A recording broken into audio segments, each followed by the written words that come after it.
Ei, glória a Deus. Então, boa noite oficialmente para todos os alunos da Escola de Ministros. E que louvado seja o nome do Senhor por mais um curso, mais uma matéria. Eu queria que vocês aplaudissem o Senhor por essa bênção que Ele nos concedeu, e que vocês se colocassem de pé para a gente fazer uma breve oração. Cristão tem que entender que oração é princípio para tudo, né? Então já vai aprendendo isso também. As coisas de Deus não se faz como a gente faz as coisas para a gente. Lavar um carro, pagar uma conta, ligar uma televisão. Tudo que é para o nome de Deus, você tem que entrar em oração com Ele. Amém? Nós vamos fazer isso para entrarmos nessa aula debaixo da direção do Espírito Santo.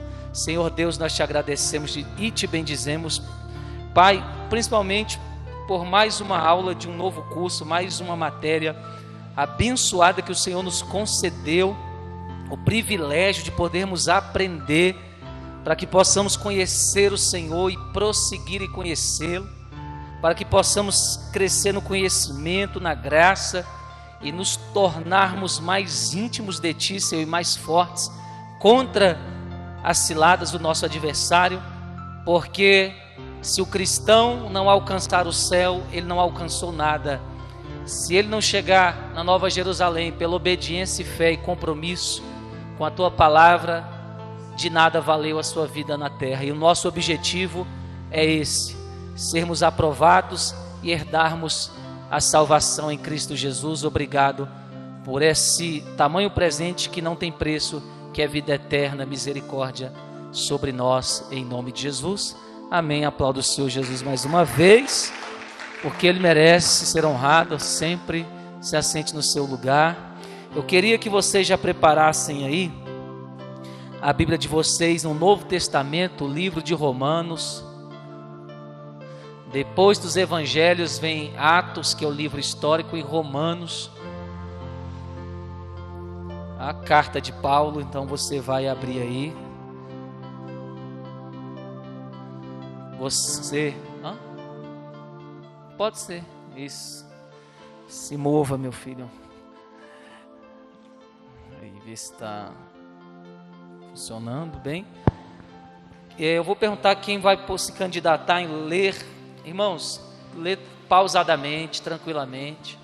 Não fique nervoso, porque isso também é um exercício, porque a gente também tem que pregar o Evangelho. Então, quando você tem a oportunidade de ler algum versículo na aula, você está exercitando o músculo da boca, tá? E vai te tornar mais fácil para você falar com alguém até das coisas da Bíblia. Quem vai ler o versículo 28, levanta a mão. O Diego vai ler o versículo 28, calma aí.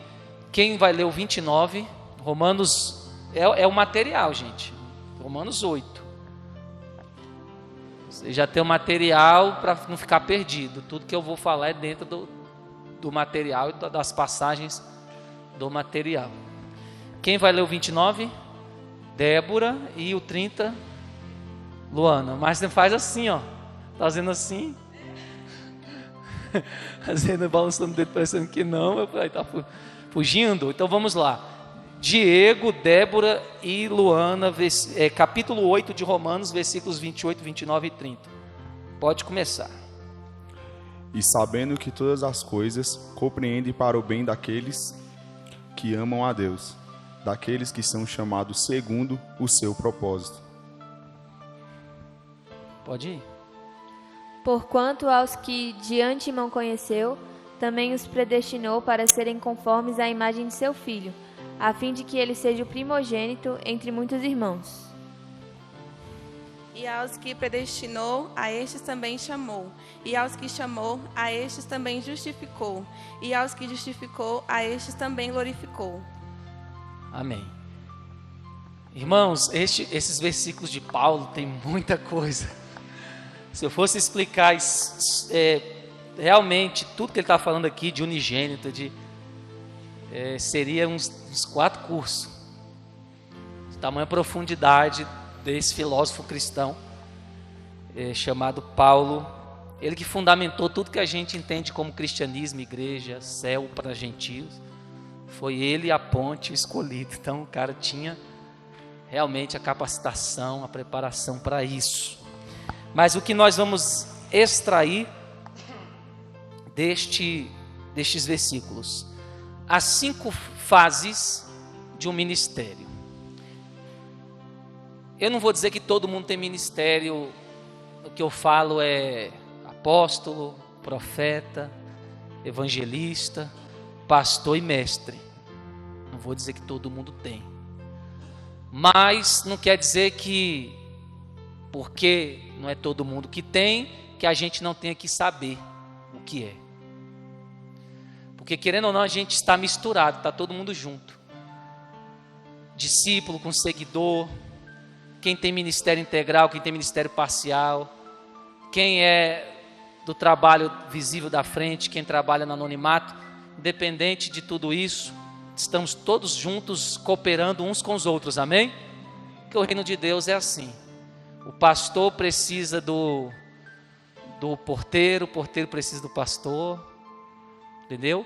O que prega, profetiza, precisa do que dizima, e o que dizima precisa. Então, nós precisamos uns dos outros.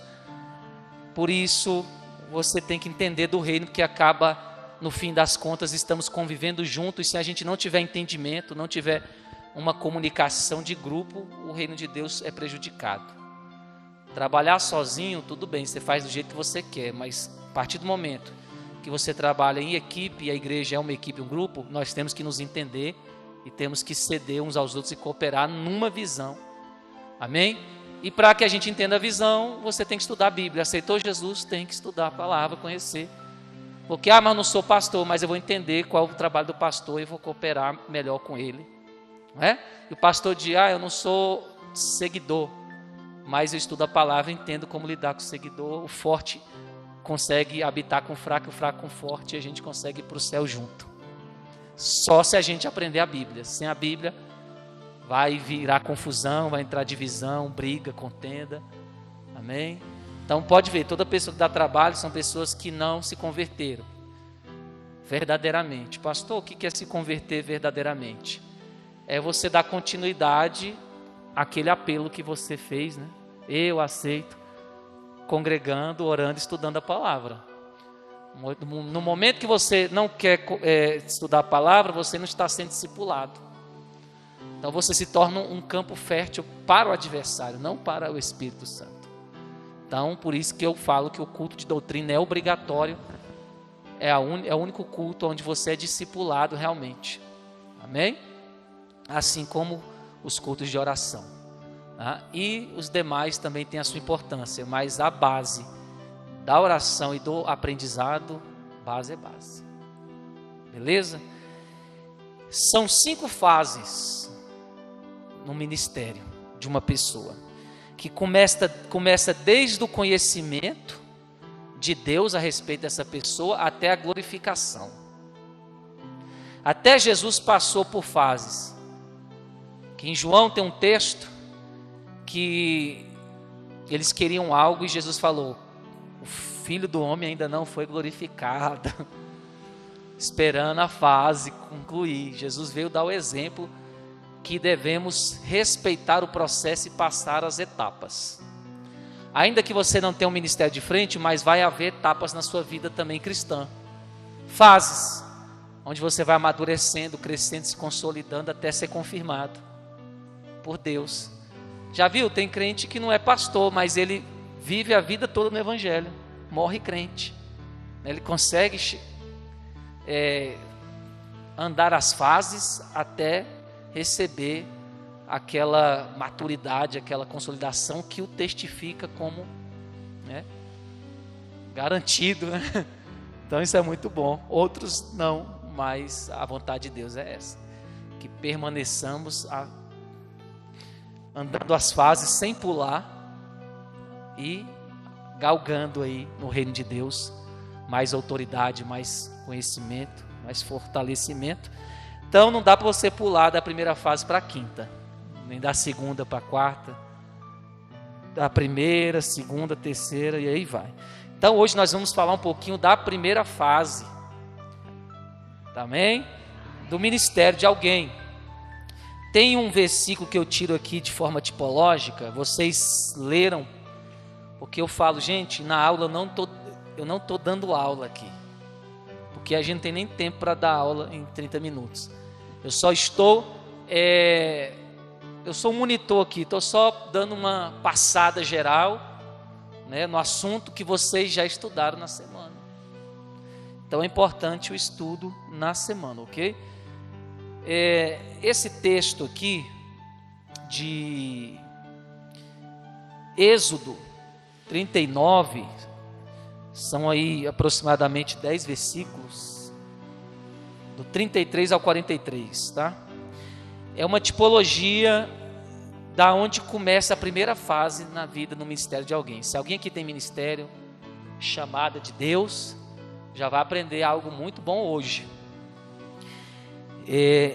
O texto vai começar dizendo que trouxeram a Moisés o tabernáculo, a tenda e todos os seus móveis, todos os seus, que são utensílios.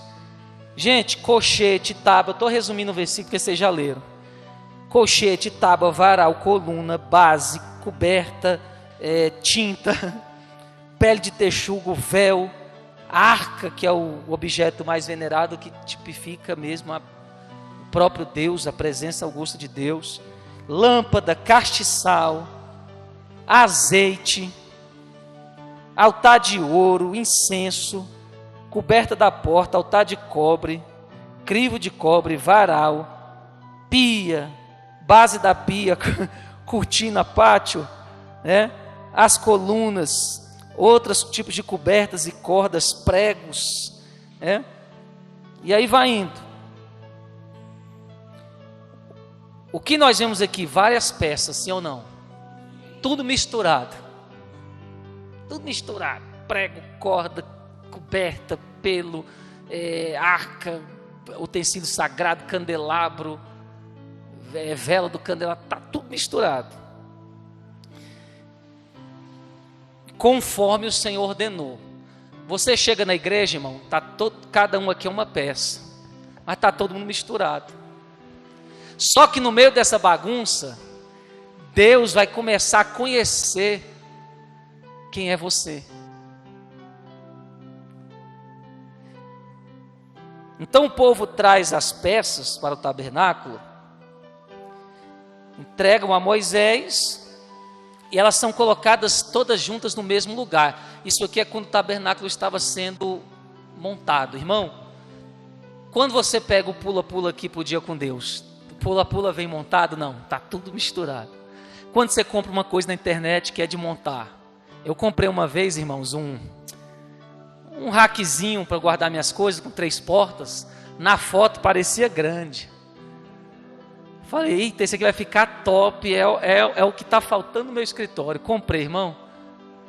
Aí às vezes eu dou uma de Tony Stark, fui montar lá sozinho. Peguei as tábuas, comecei a olhar, aí vem prego, vem dobradiça, vem um monte de coisa misturado dentro de uma caixa, assim você abre, espalha tudo. E aí eu comecei a montar, irmãos. Quando eu terminei de montar, me deu uma tristeza. Não foi porque eu montei errado, não. Ficou bonitinha, tudo nivelado. Foi porque o bichinho ficou desse tamanhozinho aqui. Mas assim foi no tabernáculo. As peças estavam todas juntas para serem organizadas ainda. Então, quando as peças são tragas e estão no mesmo local, não tinha lugar santo, nem santíssimo, nem átrio, não tinha nada montado. Começa a imaginar isso aí. Mas tinham as peças.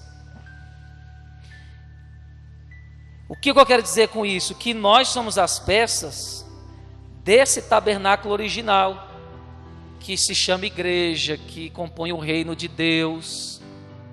Entendeu?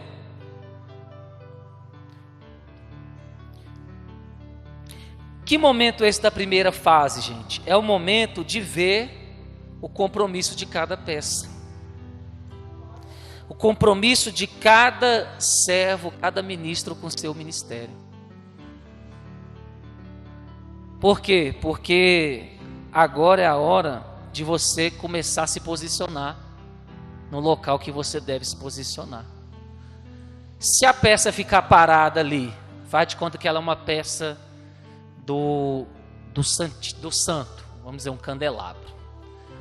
Aí, como tirar lá todas as peças juntas e começaram a separar os lugares, ela está lá no átrio. Se ela não se mover, ela vai continuar onde? Lá no átrio, sem função nenhuma, sem servir para nada, porque ela só serve aonde? O candelabro, a gente já aprendeu sobre o tabernáculo, né, irmão? Só funciona onde? No santo lugar. Então, na primeira fase, Deus começa a ver o seu comprometimento em se tornar uma peça útil. Se você é um candelabro, você começar a se posicionar para ser esse candelabro.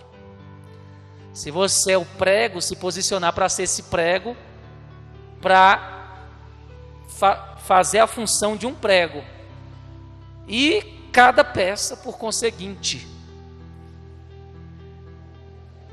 Deu para entender até aí? Olha só que interessante.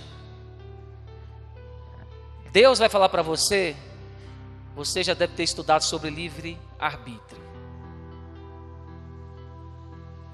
Você vai entender que Davi, quando Davi se destaca, a Bíblia vai nos dizer em uma certa passagem que nessa passagem é o motivo-chave. O motivo-chave de Davi ter sido quem foi Davi na história, aquele super exemplo de líder para todos nós, né? Obediência, coragem, humildade, adoração a Deus, foi um espírito voluntário. A Bíblia diz que Davi tinha um espírito voluntário. Irmãos, Deus vai começar a observar, porque o trabalho na igreja é voluntário.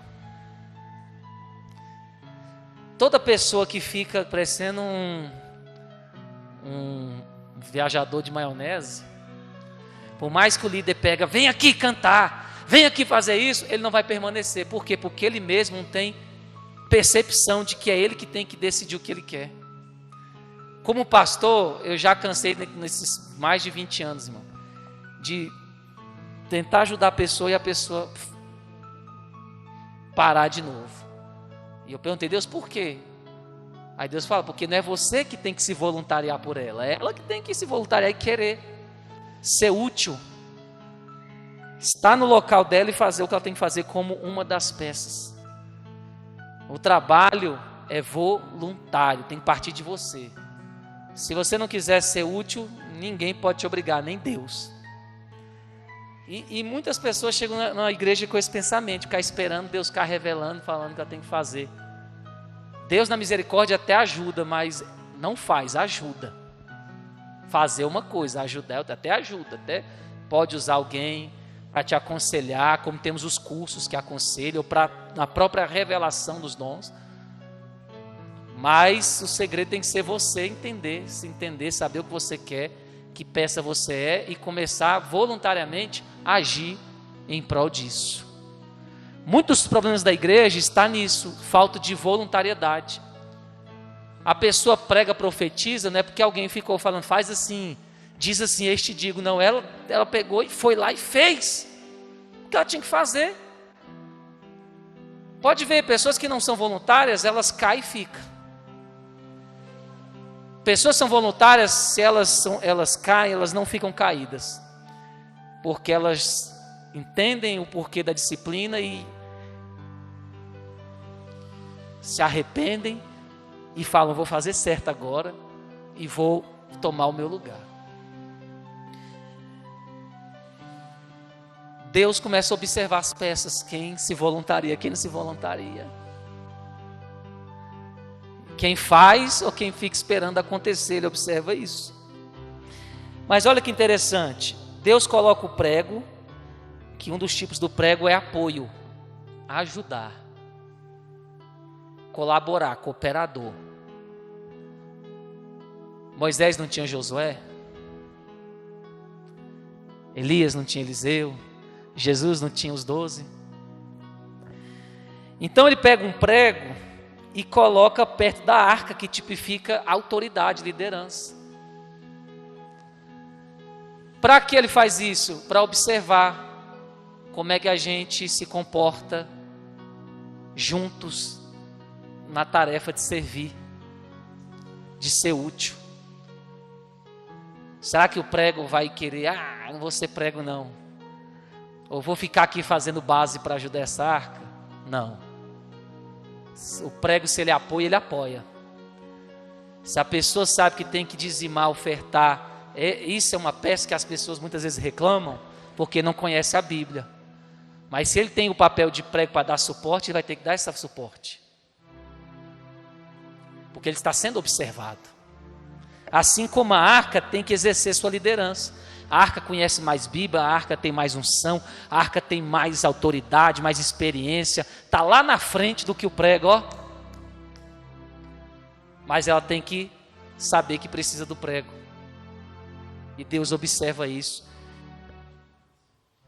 Que resume em humildade. Por isso que Jesus foi o maior exemplo de humildade. Para que, se as peças quiserem ser bem-sucedidas e fazer um tabernáculo acontecer, elas têm que ter o mesmo princípio, humildade. Então trabalha junto o fraco, o forte. E todo mundo tem que estar unido para quê? Para exercer humildade. Essa é a primeira fase. Deus observa também humildade. Tem gente que está começando como prego, irmão, já é soberbo, quer mostrar a ponta. Ei, toda vez que prego aparece, dá problema. Estou sentindo. Prego não foi feito para aparecer, irmão. Mas eu organizo, eu limpo a igreja, quando tem evento eu faço tudo e nem apareço, não dou nem uma saudação. Você não é prego? O que você quer aparecendo? Para machucar e dar problema. Prego, quando aparece, corta, dá tétano, tem que levar ponto, não é? Então prego tem que saber que é prego, irmãos, e arca tem que saber que é arca. Já pensou a arca fugir? Eu não vou pregar não, eu não vou ser pastor não, vai você. Não vou brilhar, eu não vou abençoar, não vou resplandecer a glória. Para isso você é arca, para cumprir o seu propósito. Então os pregos, ministério de apoio, sustentam a cobertura do véu da arca. Eles estão escondidos dentro da parede, dentro da alvenaria. Algumas peças não são vistas aparentemente, pregos bases, mas Deus sabe que elas estão trabalhando. Já pensou, irmão, aquelas pessoas que porque o pastor não está vendo, ele não trabalha? Não ajuda? O pastor pode não ver, mas Deus vê. Porque quem trouxe a peça para o tabernáculo foi ele. Moisés tipifica Deus supervisionando as peças. Então não é porque você não é visto que você vai, ninguém me vê, não vou orar, não vou fazer nada, não vou contribuir. Deus vê cada peça,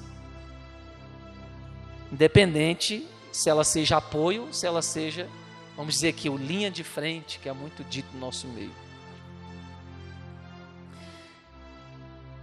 Você quer ter o ministério de uma arca? Eu pergunto aqui no texto. Ela é coberta de ouro batido. Você aguenta ser batido? É isso. As pessoas às vezes vê alguém num momento de glória com Deus, aí fala, eu quero. Não, você quer aparecer no momento. Porque se você quiser ser a arca mesmo, sua conduta como cristão já era diferente desde o início. Não tem ninguém, irmão, que virou arca sem renúncia total.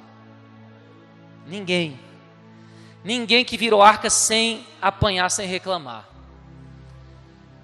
A gente passa pelos desertos, Deus começa a bater na gente para polir, para botar o ouro. Se a gente começa a reclamar, eu estou passando luta. Aí Deus fala, então não dá para ser arca, irmão. Como é que eu vou botar o ouro aí sem bater, polir, moldar? Está entendendo? Então, mas é a pergunta, você quer ser arca? A arca é batida, o ouro é batido. Você está entendendo? Você sabe que eu estou falando por tipologia, né? Provações, privações, percas, renúncia, dores. Porque o irmão não te deu a paz do Senhor, você já está todo encolerizado, com raiva da igreja, falando lá no Facebook, essa igreja não tem amor. Como é que Deus vai te preparar para algo maior? Os dodói, né? Então peça dodói não pode ser arca, irmão. Pode ser arca. A arca tem que, como diz o povo aí agora, é brita, né? Tem que ser brita, tudo é brita. Mas eu falo isso para sua edificação. Você pode ser arca, mas você tem que se posicionar.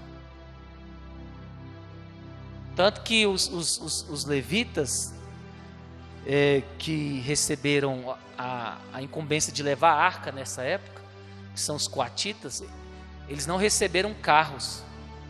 As outras classes de levitas, que era da família de Merari, os gersonitas, é isso? Meraritas e coatitas. Eles tinham carro, botavam os utensílios tudinho dentro do carro e só... Os coatitas não, no ombro. Mas eles estão reclamando, Deus, eles têm carro para levar e eu estou levando um sol quente no ombro. O que vocês estão levando aí? Arca. Para ser arca tem que... A pessoa começa a ter o ministério, aí daqui a pouco reclama, eu não estou dormindo direito porque eu peguei na obra. Está um inferno lá em casa. Você acha que leva a arca no conforto? Não leva. É assim que leva a arca. Davi quis botar a arca para boi levar, Deus virou a arca, Uzá morreu para dizer, a minha presença não pode ficar em cima de boi. Boi é gente que não tem compromisso, murmurador. Minha arca só fica em crente adorador. Cadê os coatitas? Cadê os adoradores?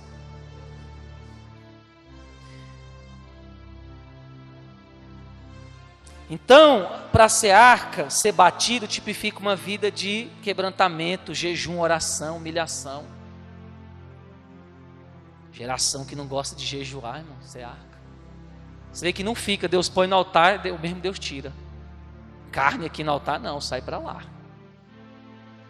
Você foge de jejum, foge de oração, vive na carne, no tutano, né? Só nas obras da carne, vai ministrar o que de arca aqui? Sai para lá. Tira. Mas, se você tem um compromisso de jejum, oração, você vira a arca. Intercessão. E assim, as peças vão começar a entender que umas dependem das outras e o trabalho é conjunto.